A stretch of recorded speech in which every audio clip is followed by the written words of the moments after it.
Dynamite last night was, man, to me, one of the better shows in recent memory for AEW for a lot of reasons. And you and I have spent probably, I'd say, a good chunk of the last 2 months talking about how Dynamite hasn't been necessarily like a gangbuster show from the perspective of it having like huge matches or huge debuts or huge returns. But what it did have, though, was like step by step, clear booking, clear characters. These are our guys who are important, step by step by step by step. And we long maintained that, like, yeah, you may need to take 2 steps back to kind of facilitate that and get to where you want to be with that type of production and presentation.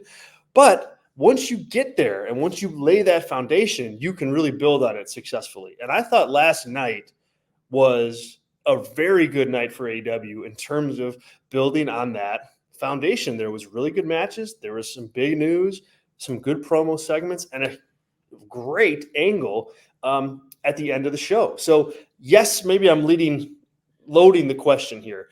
But what did you think of Dynamite? And are you as high on it as I was, given the perspective we've taken on the show for the last, 8 to 12 weeks? Yeah, I liked it a lot. Even in its predictability of, I think both main events, right? As soon as a match in AEW, not to start off like, not even negative, just like a trend of AEW, as soon as like a match that's a big time match goes first, that it's going to probably be a time limit draw if that's even on the table, because it's got to make sure it gets in time. So if it's a world title match, if it's anything, probably going to go to a draw just so there's enough time. So that happening first, I was like, oh, here we go. But incredible match. Both guys really caring about why they want that world title.